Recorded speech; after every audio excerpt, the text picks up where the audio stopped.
ಸ್ನೇಹಿತರೆ, ತಮಿಳುನಾಡಲ್ಲಿ ಮತ್ತೊಂದು ದೊಡ್ಡ ಭೂಕಂಪ ಆಗಿದೆ. ಬಿಜೆಪಿಗೆ ಗುಡ್ ಬೈ ಹೇಳಿರುವ ಅಣ್ಣಾಮಲೈ ಹೊಸ ಪಕ್ಷ ಘೋಷಣೆ ಮಾಡಿದ್ದಾರೆ. ಅಷ್ಟೇ ಅಲ್ಲ, ನಮ್ಮ ಪಕ್ಷ ಮುಂದಿನ ಲೋಕಸಭಾ ಚುನಾವಣೆಗೆ ಸ್ಪರ್ಧೆ ಮಾಡುತ್ತೆ, ನನ್ನ ಪಕ್ಷಕ್ಕೆ ಸೇರಿ ತಮಿಳುನಾಡು ಬದಲಾಯಿಸೋಣ ಅಂತ ಯುವಕರಿಗೆ ಕರೆ ಕೊಟ್ಟಿದ್ದಾರೆ.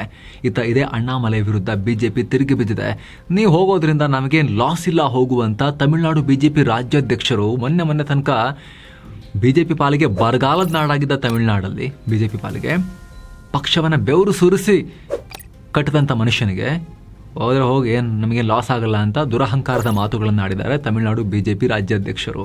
ಈ ಮೂಲಕ ಅಣ್ಣಾಮಲೈ ಪಾಲಿಗೆ, ತಮಿಳುನಾಡು ರಾಜಕಾರಣದ ಪಾಲಿಗೆ ಹೊಸ ಅಧ್ಯಾಯ ಶುರುವಾಗಿದೆ. ಇನ್ನೂ ರೋಚಕ ವಿಚಾರ ಏನು ಗೊತ್ತಾ?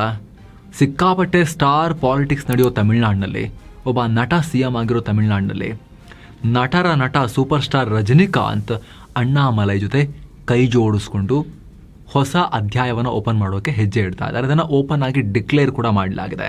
ಹೊಸ ಪಕ್ಷ ಘೋಷಣೆ. ಸ್ನೇಹಿತರೆ, ಕರ್ನಾಟಕದಲ್ಲಿ IPS ಆಗಿ ಅಭಿಮಾನಿಗಳಿಂದ ಸಿಂಗಂ ಅಂತ ಕರೆಸ್ಕೊಳ್ತಾ ಇದ್ದ ಅಣ್ಣಾಮಲೈ 2020ರಲ್ಲಿ ಬಿಜೆಪಿ ಸೇರಿದ್ರು. ತಮಿಳುನಾಡಿನಲ್ಲಿ ಬದಲಾವಣೆ ಮಾಡೋಣ ಅಂತ ಬಿಜೆಪಿಯವ್ರನ್ನ ಕ್ರೀಸ್ಗೆ ಇಳಿಸಿತ್ತು. ಇವ್ರನ್ನ ರಾಜ್ಯಾಧ್ಯಕ್ಷ ಕೂಡ ಮಾಡಿತ್ತು. ಹಾಗೆ ನೋಡಿದ್ರೆ ಇದ್ದ ಕಮ್ಮಿ ಟೈಮ್ನಲ್ಲೇ ಅಣ್ಣಾಮಲೈ ಹೊಸ ಫೋರ್ಸ್ ಆಗಿ ಎಮರ್ಜ್ ಆಗಿದ್ರು ತಮಿಳುನಾಡು ಪಾಲಿಗೆ. ಆದರೆ ಬಿಜೆಪಿಯ ಕನ್ಫ್ಯೂಷನ್, ಆತುರ, ಸ್ಥಳೀಯ ನಾಯಕರ ಒತ್ತಡ ಮತ್ತು ಅಣ್ಣಾ DMKಯ ಮೈತ್ರಿ ಕಾರಣದಿಂದ ಬಿಜೆಪಿ ಅಣ್ಣಾಮಲೈರನ್ನ ಕಳ್ಕೊಳ್ತು. ಆರಂಭದಲ್ಲಿ ದೂರ ಇಡ್ತು, ಹುದ್ದೆಯನ್ನು ಕಿತ್ಕೊಂಡು ಕೆಳಗಿಳಿಸಿದ್ರು. ಕಳೆದ 1.5 ವರ್ಷದಿಂದ ಅಣ್ಣಾಮಲೈ ಕೂಡ ಸೈಡ್ ಲೈನ್ ಆಗಿದ್ರು. ಅವರು ದೂರ ಸರಿದಾಗಿತ್ತು. ಈ ನಡುವೆ ಅಣ್ಣಾಮಲೈ ಹೊಸ ಪಕ್ಷ ಕಟ್ತಾರಂತೆ, ಬಿಜೆಪಿಗೆ ಗುಡ್ ಬೈ ಹೇಳ್ತಾರಂತೆ ಅನ್ನೋ ವದಂತಿಗಳು ಜೋರಾಗಿದ್ವು. ಈಗ ಫೈನಲಿ ನಿಜ ಆಗಿದೆ. ಅಣ್ಣಾಮಲೈ ಬಿಜೆಪಿಗೆ ರಾಜೀನಾಮೆ ಕೊಟ್ಟಿದ್ದಾರೆ. ಬಿಜೆಪಿ ರಾಷ್ಟ್ರೀಯ ಅಧ್ಯಕ್ಷ ನಿತಿನ್ ನಬೀನ್ ಅದನ್ನು ಅಕ್ಸೆಪ್ಟ್ ಕೂಡ ಮಾಡಿದ್ದಾರೆ. ಅಣ್ಣಾಮಲೈ ಹೊರಗೆ ಬಂದಿದ್ದಾರೆ. ಬಿಜೆಪಿಯಿಂದ ಕಂಪ್ಲೀಟ್ ಆಗಿ primary membership of the party, ಪ್ರಾಥಮಿಕ ಸದಸ್ಯತ್ವಕ್ಕೆ ಕೂಡ ಗುಡ್ ಬೈ ಹೇಳಿದ್ದಾರೆ. ಬಿಜೆಪಿಯೊಂದಿಗೆ ಯಾವುದೇ ಸಂಬಂಧ ಅಣ್ಣಾಮಲೈ ಇಲ್ಲ. ಈಗ ಮೇಲ್ನೋಟಕ್ಕೆ, ಒಳಗೆ ಆಮೇಲೆ ನಾವು ಅನಲೈಸ್ ಮಾಡೋಣ. ಇದರ ಬೆನ್ನಲ್ಲೇ ಅಣ್ಣಾಮಲೈ ಇನ್ಸ್ಟಾಗ್ರಾಮ್ನಲ್ಲಿ ಲೈವ್ ಬಂದು ಸ್ಪೀಚ್ ಮಾಡಿದ್ದಾರೆ. ಇದರಲ್ಲಿ ತಾವ್ಯಾಕೆ ಬಿಜೆಪಿ ಬಿಟ್ಟಿದ್ದು, ತಮ್ಮ ಮುಂದಿನ ನಡೆ ಏನು ಎಲ್ಲವನ್ನ ಬಿಚ್ಚಿಟ್ಟಿದ್ದಾರೆ. ಹಾಗೆ ಹೊಸ ಪಕ್ಷದ ಘೋಷಣೆ ಕೂಡ ಮಾಡಿದ್ದಾರೆ. ಅದರಲ್ಲಿ ಮೊದಲಿಗೆ ಬಿಜೆಪಿಗೆ ಸೇರಿ 6 ವರ್ಷ ತಮಿಳು ಜನರಿಗಾಗಿ ಕೆಲಸ ಮಾಡೋಕೆ ಸಿಕ್ಕಿದ್ದು ನನ್ನ ದೊಡ್ಡ ಅದೃಷ್ಟ ಅಂತ ಹೇಳಿದ್ದಾರೆ. ಯಾವ ಜಾಗದಲ್ಲಿ ಪಕ್ಷ ಸೇರಿದ್ದೇನೋ ಅದೇ ಜಾಗಕ್ಕೆ ಬಂದು ಅತ್ಯಂತ ಗೌರವ ಮತ್ತು ಪ್ರೀತಿ ವಿನಯದಿಂದ ಪಕ್ಷದಿಂದ ಹೊರ ಬರ್ತಾ ಇದ್ದೀನಿ. ನನ್ನ ದಾರಿ ಈಗ ಬೇರೆ ಇದೆ, ಗುರಿಗಳು ಇನ್ನೂ ದೊಡ್ಡದಾಗಿವೆ. ಬಹಳಷ್ಟು ಜನರನ್ನ ಸೇರಿಸ್ಕೊಂಡು ಕೆಲಸ ಮಾಡಬೇಕು, ಹೊಸ ರಾಜಕೀಯವನ್ನು ಸೃಷ್ಟಿಸಬೇಕು ಅನ್ನೋದು ನನ್ನ ಉದ್ದೇಶ ಅಂತ ಹೇಳಿದ್ದಾರೆ. ಇವತ್ತಿನಿಂದ ನಮ್ದೊಂದು ಹೊಸ ದಾರಿ, ಹೊಸ ಪೊಲಿಟಿಕಲ್ ಮೂವ್ಮೆಂಟ್ ಶುರುವಾಗ್ತಿದೆ. ತಳಮಟ್ಟದಿಂದಲೇ ಹೊಸ ದೃಷ್ಟಿಕೋನ ಇಟ್ಕೊಂಡು ಈ ಮೂವ್ಮೆಂಟ್ ಶುರುವಾಗಬೇಕು. ನೀವೆಲ್ಲರೂ ಕೈ ಜೋಡಿಸಿ ನನ್ನೊಂದಿಗೆ ಅಂತ ಆಸೆ ವ್ಯಕ್ತಪಡಿಸಿದ್ದಾರೆ ಅಣ್ಣಾಮಲೈ. ಈ ನಡುವೆ ಸಾಕಷ್ಟು ಊಹಾಪೋಹಗಳಿಗೂ ಅಣ್ಣಾಮಲೈ ಬ್ರೇಕ್ ಹಾಕಿದ್ದಾರೆ. 2020 ಆಗಸ್ಟ್ 24ನೇ ತಾರೀಕು ನಾನು ಬಿಜೆಪಿ ಸೇರೋಕೆ ದಿಲ್ಲಿಗೆ ಬರ್ತಾ ಇದ್ದಾಗ ಸೂಪರ್ ಸ್ಟಾರ್ ರಜನಿಕಾಂತ್ ನನಗೆ ಕಾಲ್ ಮಾಡಿದ್ರು. ಆಗ ಅವರು, ನೀನು ವಾಪಸ್ ಬಂದು ನನ್ನ ಮೂವ್ಮೆಂಟ್ಗೆ ಸೇರ್ಕೋ ಅಂತ ಕೇಳಿದ್ರು. ಆ ಟೈಮ್ನಲ್ಲಿ ನನ್ನ ಕಣ್ಣ ಮುಂದೆ 3 ಪ್ರಶ್ನೆಗಳಿದ್ವು. ಒಂದು, ತಮಿಳುನಾಡಿಗೆ ಯಾವುದು ಒಳ್ಳೆಯದು, ರಜನಿ ಅವರಿಗೆ ಯಾವುದು ಒಳ್ಳೆಯದು, ಅಣ್ಣಾಮಲೈಗೆ ಯಾವುದು ಒಳ್ಳೆಯದು ಅಂತ ಯೋಚನೆ ಮಾಡಿದೆ. ಜೊತೆಗೆ ನಾನು BL ಸಂತೋಷ್ ಅವರಿಗೆ ಆಲ್ರೆಡಿ ಬಿಜೆಪಿಗೆ ಸೇರ್ತೀನಿ ಅಂತ ನಾನು ಮಾತು ಕೊಟ್ಟಿದ್ದೆ. ಆ ಮಾತನ್ನ ಮುರಿಬಾರದು ಅಂತ ನನಗನ್ನಿಸ್ತು. ಹಾಗಾಗಿ ರಜನಿಕಾಂತ್ ಅವರಿಗೆ ಸಾರಿ ಅಂತ ಹೇಳಿ ಮರುದಿನ ಬಿಜೆಪಿಗೆ ಸೇರ್ಕೊಂಡೆ ಅಂತ ಹೇಳಿದ್ದಾರೆ. ಹಾಗೆ ಇವತ್ತಿಗೂ ಸೂಪರ್ ಸ್ಟಾರ್ ಮೇಲೆ ನನಗೆ ಸಿಕ್ಕಾಪಟ್ಟೆ ಗೌರವ ಇದೆ ಅಂತ ಹೇಳಿದ್ದಾರೆ. ಬಿಜೆಪಿಯಲ್ಲಿದ್ದ ಈ 6 ವರ್ಷಗಳಲ್ಲಿ ನಾನು ಯಾವತ್ತೂ ತಮಿಳುನಾಡಿನ ಐಡೆಂಟಿಟಿ, ನಮ್ಮ ಮಣ್ಣು, ಸಂಸ್ಕೃತಿ, ನೀರು ಯಾವುದನ್ನು ಬಿಟ್ಕೊಟ್ಟಿಲ್ಲ. ನಾನು ಯಾವಾಗಲೂ ಹೆಮ್ಮೆಯ ಭಾರತೀಯ ಹಾಗೆ ಸಾಂಪ್ರದಾಯಿಕ ತಮಿಳಿಗ ಅಂತ ಹೇಳ್ತೀನಿ. ನಮ್ಮ ಈ ಹೊಸ ಚಳುವಳಿನೂ ಇದೇ ರೀತಿ ಇರುತ್ತೆ. ಆದರೆ ಯೂಶ್ವಲಿ ಬರೀ ತಮಿಳ್ನಾಡು ಅಂತ ಹೇಳ್ತಾರಲ್ಲ, ಇವ್ರು ಹಾಗಲ್ಲ. ಹೆಮ್ಮೆಯ ಭಾರತೀಯ ಹಾಗೆ ಸಾಂಪ್ರದಾಯಿಕ ತಮಿಳಿಗ ಅನ್ನೋ ಹೊಸ ರೀತಿಯ ಪಾಲಿಟಿಕ್ಸನ್ನು ಅಣ್ಣಾಮಲೈ ತಮಿಳುನಾಡಿನಲ್ಲಿ ಮಾಡೋಕೆ ಹೊರಟಿದ್ದಾರೆ. ತಮಿಳುನಾಡಿನ ಪ್ರತಿಯೊಂದು ಸಮಸ್ಯೆನ ಮುಂದಿಟ್ಕೊಂಡು ಯಾವುದೇ ಕಾಂಪ್ರಮೈಸ್ ಇಲ್ಲದೆ ತಮಿಳುನಾಡಿನ ಅಭಿವೃದ್ಧಿಗಾಗಿ ನಾವು ಕೆಲಸ ಮಾಡ್ತೀವಿ ಅಂತ ಘೋಷಿಸಿದ್ದಾರೆ. ಹಾಗೆ ಟಂಗ್ಸ್ಟನ್ ಸಮಸ್ಯೆ ಇರಲಿ, ಮೀಥೇನ್ ಪ್ರಾಜೆಕ್ಟ್ ಇರಲಿ, ಅಥವಾ ಕರ್ನಾಟಕದಲ್ಲಿ ಮೇಕೆದಾಟು ಡ್ಯಾಮ್ ಕಟ್ಟೋ ವಿಚಾರ ಬಂದಾಗ ನಾವು ತಮಿಳುನಾಡು ಪರವಾಗಿ ತಮಿಳುನಾಡಿನಲ್ಲಿ ಉಪವಾಸ ಸತ್ಯಾಗ್ರಹ ಮಾಡಿದ್ವಿ. ಯಾವುದೇ ತಮಿಳುನಾಡಿನ ಹಕ್ಕನ್ನು ನಾನು ಬಿಟ್ಕೊಟ್ಟಿಲ್ಲ ಅಂತ ಅಣ್ಣಾಮಲೈ ಹೇಳಿದ್ದಾರೆ. ಬೀದಿಗೆ ಬಂದು ಹೊಡೆದಾಡದೆ ತಾಳ್ಮೆಯಿಂದನೂ ಕೆಲಸ ಮಾಡ್ಬೋದು ಅಂತ ತೋರಿಸ್ಕೊಟ್ಟಿದ್ದೀನಿ. PM ಮೋದಿ ಅವ್ರ ಬಗ್ಗೆ ನನಗೆ ಸಿಕ್ಕಾಪಟ್ಟೆ ರೆಸ್ಪೆಕ್ಟ್ ಇದೆ. ಆದರೆ ಸಣ್ಣ ಪುಟ್ಟ ಭಿನ್ನಾಭಿಪ್ರಾಯಗಳು ಕೂಡ ಇವೆ. ಅದು ಬಂದಾಗ ಅವ್ರಿಗೆ ಪ್ರಾಬ್ಲಮ್ ಆಗಬಾರ್ದು ಅಂಥೇಳಿ 18 ತಿಂಗಳುಗಳಿಂದ ವರಿಷ್ಠರನ್ನು ಭೇಟಿಯಾಗಿ ಯಾರನ್ನೂ ದೂಷಿಸದೆ ನಯವಾಗಿ ನನ್ನ ಪ್ರಾಬ್ಲಮ್ಸ್ ಹೇಳಿದ್ದೆ. ಕಳೆದ ಡಿಸೆಂಬರ್ 4ನೇ ತಾರೀಕು ನಾನು ಪಕ್ಷ ಬಿಡ್ತೀನಿ ಅಂತ ನಾಯಕರಿಗೆ ನಾನು ಹೇಳಿದ್ದೆ. ಆದರೆ ಎಲೆಕ್ಷನ್ ಮುಗಿಯೋವರೆಗೂ ಇರು ಅಂತ ಅವ್ರು ನನಗೆ ಹೇಳಿದ್ರಿಂದ ಇಷ್ಟು ದಿನ ನಿಷ್ಠಾವಂತ ಕಾರ್ಯಕರ್ತನಾಗಿ ಕೆಲಸ ಮಾಡಿದ್ದೀನಿ ಅಂತ ಅಣ್ಣಾಮಲೈ ರಿವೀಲ್ ಮಾಡಿದ್ದಾರೆ. ಇನ್ಮುಂದೆ ಏನು ಅನ್ನೋ ಪ್ರಶ್ನೆಗೂ ಉತ್ತರ ಕೊಟ್ಟಿದ್ದಾರೆ. ನಾವು ತಮಿಳುನಾಡಿನಲ್ಲಿ ಹೊಸ ಪೊಲಿಟಿಕಲ್ ಮೂವ್ಮೆಂಟ್ ಶುರು ಮಾಡ್ತಾ ಇದ್ದೀವಿ. ಮುಂದಿನ ಸಾರ್ವತ್ರಿಕ ಚುನಾವಣೆಯಲ್ಲಿ ನಮ್ಮ ಪಕ್ಷ ಸ್ಪರ್ಧೆ ಮಾಡೋದು ಗ್ಯಾರಂಟಿ ಅಂತ ಹೇಳಿದ್ದಾರೆ. ಅದಕ್ಕೆ ಅಣ್ಣಾಮಲೈ ಮಕ್ಕಳ ಇಯಕ್ಕಂ ಅನ್ನೋ ಹೆಸರನ್ನು ಕೊಟ್ಟಿದ್ದಾರೆ. ಜೊತೆಗೆ ಇದರಲ್ಲಿ ಡೌಟೇ ಬೇಡ, ಇದಕ್ಕಾಗಿ ನಾವು ಈಗಿನಿಂದಲೇ ರೆಡಿ ಆಗಬೇಕು. ಇದನ್ನೊಂದು ಮೂವ್ಮೆಂಟ್ ಥರ ಶುರು ಮಾಡಿ ಎಲ್ಲರೂ ಸೇರಿಕೊಂಡು ಹೋಗೋ ರಾಜಕೀಯ ಮಾಡಬೇಕು. ಟೆಕ್ನೋಕ್ರಾಟ್ಗಳು ಅಂದರೆ IT ಟೆಕ್ ಫೀಲ್ಡ್ನಲ್ಲಿರೋರು ನಮ್ಮೊಂದಿಗೆ ಬಂದು ಸೇರಬೇಕು ಅಂತ ಅಣ್ಣಾಮಲೈ ರಿಕ್ವೆಸ್ಟ್ ಮಾಡಿದ್ದಾರೆ. ಇವತ್ತು ತಮಿಳುನಾಡಿಗೆ ಹೊಸ ರಾಜಕೀಯ ಪಕ್ಷ ಬೇಕು. ನಾವೆಲ್ಲ ಕಾಮನ್ ಮ್ಯಾನ್ ರಾಜಕಾರಣಿಗಳು. ಪೋಸ್ಟರ್ ಕಟ್ಔಟ್ ಇರೋ ಕಲ್ಟ್ ಪಾಲಿಟಿಕ್ಸ್ನಿಂದ ಹೊರಬಂದು ಕಾಮನ್ ಮ್ಯಾನ್ ಪಾಲಿಟಿಕ್ಸ್ ಮಾಡಬೇಕು ಅಂತ ಅಣ್ಣಾಮಲೈ ಹೇಳಿದ್ದಾರೆ. ಇಲ್ಲಿ ಯಾರಿಗೂ ಯಾವ ಸೀಟು ಪರ್ಮನೆಂಟ್ ಅಲ್ಲ, ನನಗೂ ಸೇರಿ. ಅದಕ್ಕಾಗಿಯೇ WeTheLeader.org ಅನ್ನೋ ವೆಬ್ಸೈಟ್ ಮೂಲಕ ಈ ಮೂವ್ಮೆಂಟ್ ಶುರು ಮಾಡ್ತಾ ಇದ್ದೀವಿ. ಹಾಗೆ ಕೊಯಮತ್ತೂರಿನಲ್ಲಿ APJ ಅಬ್ದುಲ್ ಕಲಾಂ ಅವರ ಹೆಸರಲ್ಲಿ centre for ethics and politics ಕೂಡ ಶುರು ಮಾಡ್ತಾ ಇದ್ದೀವಿ. ಇಲ್ಲಿ ಬರೋ ಪ್ರತಿಯೊಬ್ಬರಿಗೂ ಎಲೆಕ್ಷನ್ಗೆ ನಿಲ್ಲೋಕೆ ಟ್ರೈನಿಂಗ್ ಕೊಟ್ಟು ಜನರ ಕಷ್ಟ ಅರ್ಥ ಮಾಡಿಕೊಳ್ಳೋ ಲೀಡರ್ಸ್ ಆಗಿ ನಾವು ರೂಪಿಸ್ತೇವೆ. ನಮಗೆ ಯಾರೂ ಕಾಂಪಿಟೇಟರ್ಸ್ ಅಲ್ಲ. ಆಡಳಿತ ಪಕ್ಷ, ವಿರೋಧ ಪಕ್ಷಗಳು ಅವರ ಕೆಲಸ ಮಾಡಲಿ. ನಾವು ನಮ್ಮ ಪಾಲಿಸಿಗಳನ್ನು ಜನರಿಗೆ ಹೇಳ್ತೇವೆ. ಹೊಸ ಜನರೇಷನ್ ರಾಜಕೀಯಕ್ಕೆ ಬರಬೇಕು. ಹಿರಿಯರು, ಯುವಕರು ಎಲ್ಲರೂ ಒಂದಾಗಬೇಕು. ನಾವು ಬದಲಾಗೋಣ, ಬದಲಾವಣೆ ತರೋಣ ಅಂತ ಅಣ್ಣಾಮಲೈ ತಮ್ಮ ವಿಡಿಯೋ ಎಂಡ್ ಮಾಡಿದ್ದಾರೆ. ಇದರ ಬೆನ್ನಲ್ಲೇ BJP ರಾಜ್ಯಾಧ್ಯಕ್ಷ ನೈನಾರ್ ನಾಗೇಂದ್ರನ್ ಅಣ್ಣಾಮಲೈ ವಿರುದ್ಧ ಮಾತನಾಡಿದ್ದಾರೆ. ಅಣ್ಣಾಮಲೈ ಹೋದರೆ ಲಾಸ್ ಏನೂ ಇಲ್ಲ, BJP ಹೋರಾಡುತ್ತೆ, ಹೋಗಲಿ ಅಂತ ಹೇಳಿದ್ದಾರೆ. ಅಣ್ಣಾಮಲೈ ಎಂಟ್ರಿ ಯಾಕೆ ಮುಖ್ಯ? ಎಸ್, ಇದು ಕೂಡ ತುಂಬಾ ಇಂಪಾರ್ಟೆಂಟ್ ಕ್ವಶನ್. ಅದನ್ನು ಕೂಡ ಅರ್ಥ ಮಾಡ್ಕೊಳ್ಳೋಣ ಸ್ನೇಹಿತರೆ. ತಮಿಳುನಾಡಿನ ಆಟವೇ ಬದಲಾಗ್ತಾ ಇದೆ. ಅದಕ್ಕೂ ಮುನ್ನ ಸ್ನೇಹಿತರೆ ಒಂದು ಸಣ್ಣ ಮಾಹಿತಿ. ಇವತ್ತು ಮಾರ್ಕೆಟ್ ಸಿಕ್ಕಾಪಟ್ಟೆ ವಾಲಟೈಲ್. ಮತ್ತೊಂದು ಕಡೆ ಸೇವಿಂಗ್ಸ್ ಅಕೌಂಟ್ನಲ್ಲೂ ಕೂಡ ಬಡ್ಡಿ ತುಂಬ ಕಮ್ಮಿ, 3-4% ಮಾತ್ರ. ಈ ಟೈಮ್ನಲ್ಲಿ ರಿಸ್ಕೇ ಬೇಡ, ನನಗೆ ಮಾರ್ಕೆಟ್ ರಿಸ್ಕೇ ಬೇಡ, ಅಥವಾ ರಿಟರ್ನ್ ಕೂಡ ಚೆನ್ನಾಗಿರಬೇಕು, ಇನ್ಫ್ಲೇಷನ್ ಬೀಟ್ ಆಗಬೇಕು ಅನ್ನೋರಿಗೆ ಇವತ್ತು RD ಒಳ್ಳೆ ಟೂಲ್ ಆಗಬಹುದು.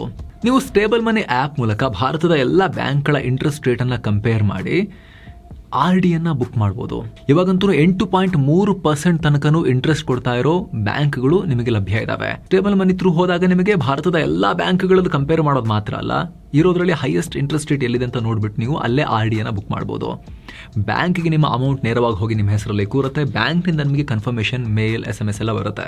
ಉಳಿತಾಯದ ಅಭ್ಯಾಸನೇ ಇಲ್ಲ ಅನ್ನೋರು ಬ್ಯಾಂಕ್ ಬಡ್ಡಿಯೊಂದಿಗೆ ಪ್ರಿಡಿಕ್ಟಬಲ್ ಆಗಿ ಯಾವುದೇ ರಿಸ್ಕ್ ಇಲ್ಲದೆ ನೀವು ಉಳಿತಾಯದ ಅಭ್ಯಾಸವನ್ನು ಶುರು ಮಾಡೋಕೆ ನೀವು RDಯನ್ನು ಯೂಸ್ ಮಾಡ್ಬೋದು. 1,000 ರೂಪಾಯಿಂದಲೂ ಕೂಡ ಶುರು ಮಾಡ್ಬೋದು. ನೀವು ಜಾಸ್ತಿ ದುಡ್ಡಿದ್ರೆ ಎಷ್ಟಾದರೂ ಕೂಡ ನೀವು ಮಾಡ್ಕೊಂಡು ಹೋಗ್ಬೋದು. ವಿಡಿಯೋ ಕೆಳಗೆ ಡಿಸ್ಕ್ರಿಪ್ಷನ್ ಮತ್ತು ಪಿನ್ ಮಾಡಿರೋ ಕಾಮೆಂಟ್ನಲ್ಲಿ ಲಿಂಕ್ ಇದೆ. ಆಸಕ್ತರು ಮಿಸ್ ಇಲ್ಲದೆ ಚೆಕ್ ಮಾಡಿ ಎಲ್ಲ ಬ್ಯಾಂಕ್ಗಳನ್ನು, ಇಂಟ್ರೆಸ್ಟ್ ರೇಟನ್ನು ಎಕ್ಸ್ಪ್ಲೋರ್ ಮಾಡಿ. ಬನ್ನೀಗ ಮತ್ತೆ ಸ್ಟೋರಿಗೆ ವಾಪಸ್ ಆಗೋಣ. ತಮಿಳುನಾಡಿನಲ್ಲಿ ಆಟ ಹೇಗೆ ಬದಲಾಗುತ್ತೆ ಈಗ? ಇದು ಅರ್ಥ ಆಗಬೇಕು ಅಂದ್ರೆ ನಾವು ಮೊದಲಿಗೆ ತಮಿಳುನಾಡಿನ ಈಗಿನ ಸ್ಥಿತಿಗತಿ ನೋಡ್ಕೋಬೇಕು. ಎಲ್ರಿಗೂ ಗೊತ್ತಿರೋ ಹಾಗೆ ತಮಿಳುನಾಡಿನಲ್ಲಿ ಅಲ್ಲಿನ ಜನರಿಗೆ ಭಾಷೆ, ಸಂಸ್ಕೃತಿ ಮೇಲೆ ಬಹಳ ದೊಡ್ಡ ಗೌರವ. BJP ಅಂದರೆ ಇವರು ಉತ್ತರ ಭಾರತದವರು, ಇವರು ಡೆಲ್ಲಿಯವರು, ಡೆಲ್ಲಿಯಿಂದ ನಮ್ಮನ್ನೇನು ಕಂಟ್ರೋಲ್ ಮಾಡೋದು ಅನ್ನೋ ಮೈಂಡ್ ಸೆಟ್ ಇದೆ. ಹೀಗಾಗಿ BJPಯಲ್ಲಿದ್ದ ಅಣ್ಣಾಮಲೈಗೆ ಬಹಳ ಕಷ್ಟ ಆಗ್ತಾ ಇತ್ತು. ಹಿಂದಿ ಹೇರಿಕೆ ಆರೋಪಗಳನ್ನು ಕೂಡ ಅಲ್ಲಿ ಕಾಂಗ್ರೆಸ್, BJP ಈ ರೀತಿ ಎರಡೂ ರಾಷ್ಟ್ರೀಯ ಪಕ್ಷಗಳು ಫೇಸ್ ಮಾಡ್ತಿದ್ದಾವೆ. ಜನ ಅವ್ರನ್ನ ಈಸಿಯಾಗಿ ಒಪ್ಕೊಳ್ತಾ ಇರಲಿಲ್ಲ. ಆದರೆ ಈಗ ಆ ಬ್ಯಾಗೇಜ್ ಕಳಚಿ ಬಿದ್ದಿದೆ. ಟೆಕ್ನಿಕಲ್ ಈಗ ಅವರು ಸ್ವತಂತ್ರ ತಮಿಳು ನಾಯಕ. ಯಾವ ಸಿದ್ಧಾಂತ ಅಣ್ಣಾಮಲೈರನ್ನ ಹತ್ತಿರಕ್ಕೆ ಬಿಟ್ಕೊಳ್ತಿರ್ಲಿಲ್ವೋ, ಅಣ್ಣಾಮಲೈಗೆ ಈಗ ಆ ಸಿದ್ಧಾಂತದ ಹಂಗೆ ಇಲ್ಲ. ಅಣ್ಣಾಮಲೈ ಈಗ ಪ್ರಾಪರ್ ವಿದ್ಯಾವಂತ, ಹೈಲಿ ಎಜುಕೇಟೆಡ್, IPS ಅಧಿಕಾರಿಯಾಗಿದ್ದ ಒಬ್ಬ ಬುದ್ಧಿವಂತ ತಮಿಳಿಗ, ಮಣ್ಣಿನ ಮಗ, ಹಾಗೂ ಗ್ರಾಸ್ ರೂಟ್ ಲೆವೆಲ್ನಲ್ಲಿ ಫೈಟ್ ಮಾಡೋಕೆ ಎನರ್ಜಿ ಇರೋ ಒಬ್ಬ ತಮಿಳು ಯುವ ಪೊಲಿಟಿಷಿಯನ್ ಆಗಿ ಕಾಣಿಸ್ತಾರೆ. ಅಮಿತ್ ಶಾ, ಮೋದಿ ಮ್ಯಾನ್ ಆಗಿ ಕಾಣಿಸಲ್ಲ ಈಗ ತಮಿಳುನಾಡು ಜನಕ್ಕೆ ಅಣ್ಣಾಮಲೈ. ಎರಡನೇದು ಸ್ಪೇಸ್. ಏನು ಸ್ಪೇಸ್? ಈಗ ನೋಡಿ ವಿಜಯ್ CM ಆಗಿದ್ದಾರೆ. ಅವ್ರ ಬಳಿ ಅಗಾಧವಾದ ಯುವಕರ ಬೆಂಬಲ ಇದೆ. ಆದರೆ ವಿಪಕ್ಷದಲ್ಲಿ ಯಾರಿದ್ದಾರೆ? ಅದೇ ಹಳೆ ದ್ರಾವಿಡ ಪಕ್ಷಗಳೇ ಕೂತಿವೆ. ಒಂದು DMK, ಎರಡನೇದು ಅಣ್ಣಾ DMK. ಅದರಲ್ಲಿ ಬಿಡಿ, ಅಣ್ಣಾ DMK 2 ಎಲೆ ಹರಿದು ಹೋಗಿದೆ ಈಗ. ಅವ್ರು ಯಾವಾಗ BJP ಅಡಿಗೆಗೆ ಒಗ್ಗರಣೆ ಎಲೆ ಹಾಕ್ತಾರೋ ಗೊತ್ತಿಲ್ಲ. ಆದರೆ DMK ಅಂತೂ ಸದ್ಯಕ್ಕೆ ಸ್ಟಾಲಿನ್ ಇರೋ ತನಕ ಸ್ಟ್ರಾಂಗ್ ಆಗಿ ಕಾಣಿಸ್ತಾ ಇದೆ. ಆದ್ರೆ ಅದರ ನಾಯಕತ್ವವನ್ನು ನೋಡಿ ಒಂದ್ಸಲಿ. MK ಸ್ಟಾಲಿನ್ಗೆ ಏಜ್ ಆಗಿದೆ 73 ವರ್ಷ. ಇನ್ನು 5 ವರ್ಷ ಏನು ಹುಟ್ಟಲ್ವಲ್ಲ ತಮಿಳುನಾಡಿನಲ್ಲಿ, ಕೇಂದ್ರದಲ್ಲಿ ಅಧಿಕಾರದಲ್ಲಿ ಇಲ್ವಲ್ಲ ಅವರು. ಅರ್ಥ ಏನೋ? ವಿಜಯ್ದು 5 ವರ್ಷ ಮುಗಿಯೋಷ್ಟರಲ್ಲಿ ಸ್ಟಾಲಿನ್ ಇನ್ನೂ ಹಣ್ಣಾಗಿರ್ತಾರೆ, 78ಕ್ಕೆ ಹೋಗಿರ್ತಾರೆ. ಅವ್ರನ್ನ ತೆಗೆದು ನೋಡಿದ್ರೆ ಉದಯನಿಧಿ ಸದ್ಯಕ್ಕೆ ಅವ್ರ ಅಜ್ಜ, ಅವ್ರ ಅಪ್ಪನಿಗೆ ಕಂಪೇರ್ ಮಾಡಿದ್ರೆ ಅಂತ ಒಂದು ಪೊಲಿಟಿಕಲ್ ಮೆಚುರಿಟಿಯನ್ನು ತೋರಿಸ್ತಾ ಇಲ್ಲ. ಉದಯನಿಧಿ ವೈಯಕ್ತಿಕವಾಗಿ ಅಷ್ಟು ಪಾಪ್ಯುಲರ್ ಅಲ್ಲ. 3ನೇ ತಲೆಮಾರಿನ ಸಿಲ್ವರ್ ಸ್ಪೂನ್ ಅಂತ ಕನ್ಸಿಡರ್ ಆಗ್ತಾರೆ ಇವರು. ಜೊತೆಗೆ ಮಾತೆತ್ತಿದ್ರೆ ಸನಾತನ ನಾಶ ಅಂತಾನೆ ಮಾತಾಡ್ತಾರೆ. ಅದೆಲ್ಲ ಇವತ್ತಿನ ತಮಿಳು ಯುವಕರಿಗೆ ಬೇಕಾಗಿಲ್ಲ ಅಷ್ಟು. ಅವರಿಗೆ ಕೆಲಸ ಬೇಕು, ಅಭಿವೃದ್ಧಿ ಬೇಕು, ಉತ್ತಮ ಸಮಾಜ ಬೇಕು. ಇದೇ ಕಾರಣಕ್ಕಲ್ವ ವಿಜಯ್ ನಾವು ಸನಾತನ ನಾಶ ಅಂತೆಲ್ಲ ಹೇಳಲ್ಲ ಅಂತ ಹೇಳಿದ್ದು. ದ್ರಾವಿಡ ಪಕ್ಷ ಬೇಡ ಅಂತ ಹೇಳಿನೇ ವಿಜಯ್ ಎರಡರ ಮಧ್ಯದ ದಾರಿಯನ್ನು ಹುಡುಕಿದ್ದು. ಅದಕ್ಕೇನೆ ಜನ ಅವ್ರನ್ನ ಆರಿಸ್ ಕಳಿಸಿದ್ದು. ಸೊ ವಿಜಯ್ ಅವರಂತಹ ಜನಪ್ರಿಯತೆ ಇರೋ ನಾಯಕನನ್ನ ಎದುರಿಸೋಕೆ ಉದಯನಿಧಿ ರೀತಿಯ ಹಳೆ ಶೈಲಿಯ Born with silver spoon politician 3rd generation ಡೈನಾಸ್ಟ್ ಕೈಯಲ್ಲಿ ಕಷ್ಟ. ಹಾಗೂ ಅಂಕಿ ಅಂಶಗಳ ಸಮೇತ ಮಾತನಾಡುವ ಧ್ವನಿ ಬೇಕು. ರಾಜ್ಯವ್ಯಾಪಿ ತಳಮಟ್ಟದಲ್ಲಿ ನಿಂತ್ಕೊಂಡು ಬೀದಿಲಿ ಫೈಟ್ ಮಾಡೋ, ಬೆವರು ಸುರಿಸೋ ಆ ಫೈರ್ ಬೇಕು. 3ನೇ ತಲೆಮಾರಿನ ಡೈನಾಸ್ಟ್ಗಳಿಗೆ, ವಂಶವಾದಿಗಳಿಗೆ, ಶ್ರೀಮಂತಿಕೆಯನ್ನ ಹೊಕ್ಕಳ ಬಳ್ಳಿಲಿ ಕನೆಕ್ಟ್ ಮಾಡ್ಕೊಂಡು ಹುಟ್ಟಿರೋರಿಗೆ ಅದೆಲ್ಲ ಮಾಡಕ್ ಆಗುತ್ತಾ? ಇಲ್ಲಿ ಅಣ್ಣಾಮಲೈ ಉದಯನಿಧಿಗಿಂತ ಹೇಗೆ ಭಿನ್ನರಾಗ್ತಾರೆ ಅನ್ನೋದನ್ನ ನೋಡ್ಬೇಕಾಗತ್ತೆ. ಅಣ್ಣಾಮಲೈ ಬಿಜೆಪಿಯಲ್ಲಿದ್ರು ಕೂಡ ತೀರಾ ಸೈದ್ಧಾಂತಿಕವಾಗೇನು ಕೂಡ ಅವರು ತೀರಾ ಧಾರ್ಮಿಕ ವಿಚಾರದ ಪಾಲಿಟಿಕ್ಸ್ ಅನ್ನು ಅಷ್ಟಾಗಿ ಮಾಡ್ತಿರ್ಲಿಲ್ಲ. ಜೊತೆಗೆ ರಾಜಕಾರಣಕ್ಕೆ ಬೇಕಾಗಿರೋ ಮಾತುಗಾರಿಕೆ ಅದ್ಭುತವಾಗಿ ಗೊತ್ತಿದೆ ಅಣ್ಣಾಮಲೈಗೆ. ಅವರ ಭಾಷಣದಲ್ಲಿ ಸ್ಟ್ಯಾಟಿಸ್ಟಿಕ್ಸ್ ಇರುತ್ತೆ, ಡೇಟ್ಸ್ ಇರುತ್ತೆ, ಡೇಟಾ ಇರುತ್ತೆ, ಹಿಸ್ಟ್ರಿ ಇರುತ್ತೆ, ಪ್ರೆಸೆನ್ಸ್ ಇರುತ್ತೆ, ಫ್ಯೂಚರ್ ಕೂಡ ಇರುತ್ತೆ. ಗಾಳಿಲಿ ಗುಂಡು ಹೊಡೆಯೋ ಬದಲು ಅಂಕಿಅಂಶಗಳ ಆಧಾರದ ಮೇಲೆ ಎದುರಾಳಿಗಳನ್ನ ಪ್ರಶ್ನೆ ಮಾಡ್ತಾರೆ. ನೆಕ್ಸ್ಟ್ ಸ್ನೇಹಿತರೆ, ವಿಜಯ್ಗೆ ಒಳ್ಳೆ ಸ್ಟಾರ್ಟ್ ಸಿಕ್ತು. ಯಾಕಂದ್ರೆ ಫಿಲ್ಮ್ ಸ್ಟಾರ್, ತಮಿಳುನಾಡಿನಲ್ಲಿ ಫಿಲ್ಮ್ ಸ್ಟಾರ್ಗಳಿಗೆ ಬಹಳ ಒಂಥರ ವೈಯಕ್ತಿಕ ಮಟ್ಟದ ಕನೆಕ್ಷನ್ ಅನ್ನ ಫ್ಯಾನ್ಸ್ ಫೀಲ್ ಮಾಡ್ತಾರೆ ಫಿಲ್ಮ್ ಸ್ಟಾರ್ಸ್ ಒಟ್ಟಿಗೆ. ಹಾಗಿರ್ಬೇಕಾದ್ರೆ ಅವರಿಗೆ ಉತ್ತರ ತಮಿಳುನಾಡು ಕೊಂಗು ನಾಡಿಂದ ಸೀದಾ ಅವರಿಗೆ ಕನ್ಯಾಕುಮಾರಿ ತನಕನೂ ಕೂಡ ಫ್ಯಾನ್ ಬೇಸ್ ಇತ್ತು. ಅಣ್ಣಾಮಲೈಗೆ ಅಂತ ಒಂದು ಆರಂಭ ಸಿಗದೆ ಇರಬಹುದು ಇಮಿಡಿಯೇಟ್ಲಿ. ಆದ್ರೆ ಸ್ನೇಹಿತರೆ, ವಿಜಯ್ ಅವರು ಸೀಸನ್ಡ್ ಪೊಲಿಟಿಷಿಯನ್ ಅಲ್ಲ.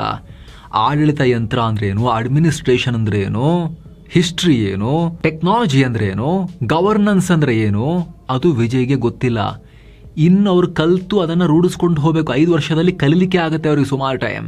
ಆದ್ರೆ ಅಣ್ಣಾಮಲೈ ಅವರಿಗೆ ಅದು ಆಲ್ರೆಡಿ ಗೊತ್ತು.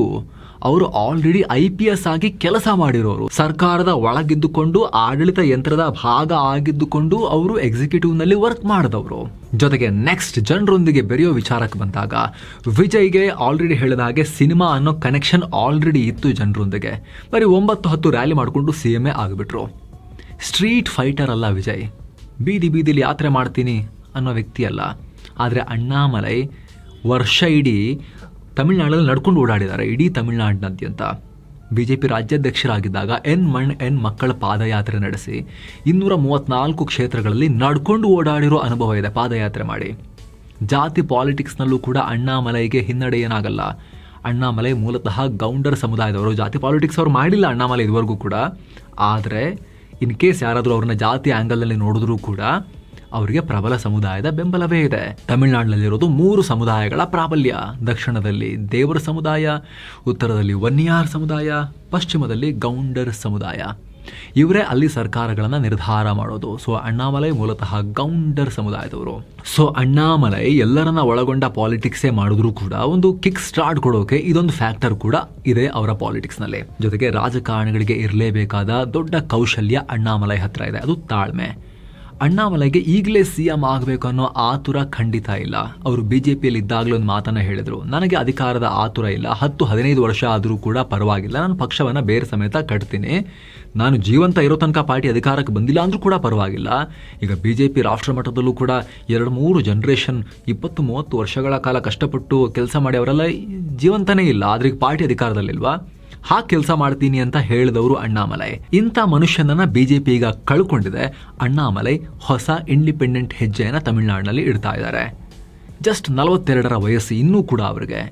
10 ವರ್ಷ ಓಡಾಡಿದ್ರು 50ರ ವಯಸ್ಸಿಗೆ ಇನ್ನೂ ಕೂಡ ಅವರು ಯಂಗೇ ಇರ್ತಾರೆ. ಇವತ್ತಿನ ಪಾಲಿಟಿಕ್ಸ್ ನಲ್ಲಿ ಉಳಿದವರ ಏಜಿಗೆ ಕಂಪೇರ್ ಮಾಡಿದ್ರೆ, ಕಂಪ್ಯಾರಿಸನ್ಗೆ ಹೇಳಬೇಕು ಅಂದ್ರೆ ಕಾಂಗ್ರೆಸ್ನ ಯುವ ನಾಯಕ ರಾಹುಲ್ ಗಾಂಧಿ ಅವರಿಗೀಗ 55 ವರ್ಷ, ಇನ್ನು 10 ವರ್ಷ ಬಿಟ್ಟು ಅವರು 65 ವರ್ಷದ ಹಿರಿಯ ನಾಯಕ, ಯುವ ನಾಯಕ ಆಗಿರ್ತಾರೆ.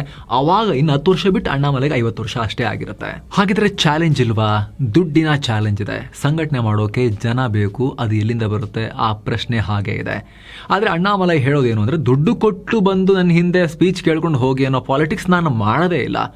ನನ್ನ ಐಡಿಯಾ ಚೆನ್ನಾಗಿದ್ರೆ ಒಪ್ಪಿ ನೀವಾಗೆ ಬರುವಂಥವ್ರಿದ್ರೆ ಬನ್ನಿ ಅನ್ನೋದು ಅವರ ಪಾಲಿಟಿಕ್ಸ್ನ ಫೌಂಡೇಶನ್. ಈಗ ವಿಜಯ್ ಕೂಡ ಏನು ದುಡ್ಡು ಹಂಚಿಬಿಟ್ಟು ಗೆದ್ದಿದ್ದಾರಾ? ಅವ್ರನ್ನ ಇಷ್ಟಪಟ್ಟು ಜನ ಓಟ್ ಹಾಕಿಲ್ವಾ? ಅದೇ ರೀತಿಯ ಪಾಲಿಟಿಕ್ಸನ್ನು ನಾನು ಸೈದ್ಧಾಂತಿಕ ತಳಹದಿ ಮೇಲೆ, ಹೊಸ ರೀತಿಯ ಪಾಲಿಟಿಕ್ಸ್ನ ಗವರ್ನೆನ್ಸ್ನ ತಳಹದಿ ಮೇಲೆ ಮಾಡ್ತೀನಿ ಅನ್ನೋದು ಇವರ ಘೋಷವಾಕ್ಯ. ಸೊ ಮುಂದಿನ ದಿನಗಳು ಬಹಳ ರೋಚಕವಾಗಿರಲಿವೆ. ಉದಯನಿಧಿ ಸ್ಟಾಲಿನ್ ಅವರ ಪಕ್ಷದ ನೆಟ್ವರ್ಕ್ ಮತ್ತು ಹಣಬಲ, ತಲಪತಿ ವಿಜಯ್ ಅವರ ಅಪಾರವಾದ ಸಿನಿಮಾ ಲೆವೆಲ್ನ ಜನಪ್ರಿಯತೆ ಮತ್ತು ಅಣ್ಣಾಮಲೈಯವರ ವಾಸ್ತವಿಕ ಡೇಟಾ ಡ್ರಿವನ್ ರಾಜಕಾರಣ, ಈ ಮೂವರ ನಡುವೆ ತಮಿಳುನಾಡಿನಲ್ಲಿ ಬಿಗ್ ಫೈಟ್ ನಡೆಯುತ್ತೆ. ಈ ಬಗ್ಗೆ ನಿಮಗೇನನ್ಸುತ್ತೆ? ತಲಪತಿ ವಿಜಯ್, ಉದಯನಿಧಿ ಮತ್ತು ಅಣ್ಣಾಮಲೈ ಇವರಲ್ಲಿ ತಮಿಳುನಾಡಿನ ಭವಿಷ್ಯವನ್ನು ಸುಭದ್ರ ಮಾಡೋ ನಿಜವಾದ ಸಾಮರ್ಥ್ಯ ಯಾರಿಗಿದೆ? ಇನ್ನು 10-15 ವರ್ಷದಲ್ಲಿ ಯಾರು ಉಳ್ಕೊಂಡಿರ್ತಾರೆ? ಮಿಸ್ ಇಲ್ಲದೆ ನಿಮ್ಮ ಒಪಿನಿಯನ್ ಕಾಮೆಂಟ್ ಮಾಡಿ ತಿಳಿಸಿ. ಹಾಗೆ ಸ್ನೇಹಿತರೆ, ಕಡೆಯದಾಗಿ ಒಂದು ಕ್ವಿಕ್ ರಿಮೈಂಡರ್. ಆಗಲೇ ಹೇಳಿದ್ವಲ್ಲ, ಎಲ್ಲ ಬ್ಯಾಂಕ್ಗಳ ಇಂಟ್ರೆಸ್ಟ್ ರೇಟ್ಗಳನ್ನು ಕಂಪೇರ್ ಮಾಡಿ ಹೈಯೆಸ್ಟ್ ಇಂಟ್ರೆಸ್ಟ್ ರೇಟ್ನ ಟಾಪ್ ರೇಟೆಡ್ ಬ್ಯಾಂಕ್ಗಳಲ್ಲಿ ನೀವು RDಯನ್ನು ಶುರು ಮಾಡಬೇಕು ಅನ್ನೋ ಆಸಕ್ತಿ ನಿಮಗಿದ್ರೆ, ಇವಾಗ 8ರಿಂದ 8.3% ತನಕವೂ ಬಡ್ಡಿ ಕೊಡ್ತಿರೋ ಬ್ಯಾಂಕ್ಗಳು ಭಾರತದಲ್ಲಿದ್ದಾವೆ. ಅದರಲ್ಲೂ ಕೂಡ ನಿಮಗೆ ಗೊತ್ತಿರ್ಬೋದು, ಭಾರತದ ಎಲ್ಲ ಬ್ಯಾಂಕ್ ಮತ್ತು ಸ್ಮಾಲ್ ಫೈನಾನ್ಸ್ ಬ್ಯಾಂಕ್ಗಳಿಗೆ ಪ್ರತಿ ಬ್ಯಾಂಕ್ನಲ್ಲಿ ನಿಮ್ಮ ಅಪ್ ಟು 5 ಲಕ್ಷ ರೂಪಾಯಿವರೆಗಿನ ದುಡ್ಡಿಗೆ RBIನ DICGCನೇ ಗ್ಯಾರಂಟಿ ಅಂಥೇಳಿ ನಿಮ್ಗೆ ಗೊತ್ತಿರ್ಬೋದು ಅದು. ಸೊ ಅದು ಇಲ್ಲೂ ಕೂಡ ಅನ್ವಯ ಆಗುತ್ತೆ. ಹಾಗಾಗಿ ಇದು ಯಾವುದೇ ಮಾರ್ಕೆಟ್ ವೊಲಾಟಿಲಿಟಿ ಇಲ್ಲದೆ ಪ್ರಿಡಿಕ್ಟಬಲ್ ಹಾಗೂ ರಿಸ್ಕ್ ಫ್ರೀ ಆಗಿ ದುಡ್ಡನ್ನು ಗ್ರೋ ಮಾಡೋಕೆ, ಉಳಿಸ್ತಾ ಹೋಗೋಕೆ ತುಂಬ ಜನಕ್ಕೆ ಯೂಸ್ ಆಗ್ಬೋದು. ನೀವು ಆಸಕ್ತಿ ಇರೋರು ವಿಡಿಯೋ ಕೆಳಗಡೆ ಡಿಸ್ಕ್ರಿಪ್ಷನ್ ಮತ್ತು ಪಿನ್ ಮಾಡಿರೋ ಕಾಮೆಂಟನ್ನು ಚೆಕ್ ಮಾಡಿ. ಜಸ್ಟ್ 1-2 ಸಾವಿರ ರೂಪಾಯಿಂದಲೂ ಕೂಡ ನೀವು ನಿಮ್ಮ ಆಯ್ಕೆಯ ಬ್ಯಾಂಕ್ನಲ್ಲಿ RDಯನ್ನು ಶುರು ಮಾಡ್ಬೋದು. ಆಸಕ್ತಿ ಇರೋರು ಮಿಸ್ ಇಲ್ಲದೆ ಚೆಕ್ ಮಾಡಿ ಸ್ನೇಹಿತರೆ. ವಿಡಿಯೋ ಕೆಳಗಡೆ ಡಿಸ್ಕ್ರಿಪ್ಷನ್ ಮತ್ತು ಪಿನ್ ಮಾಡಿರೋ ಕಾಮೆಂಟ್ನಲ್ಲಿ ಕೊಟ್ಟಿರೋ ಲಿಂಕನ್ನು, ಆ್ಯಪನ್ನು ಫ್ರೀಯಾಗಿ ಡೌನ್ಲೋಡ್ ಮಾಡ್ಬೋದು. ಮತ್ತೆ ಭೇಟಿ ಆಗ್ತಿರೋಣ. ನಮಸ್ಕಾರ.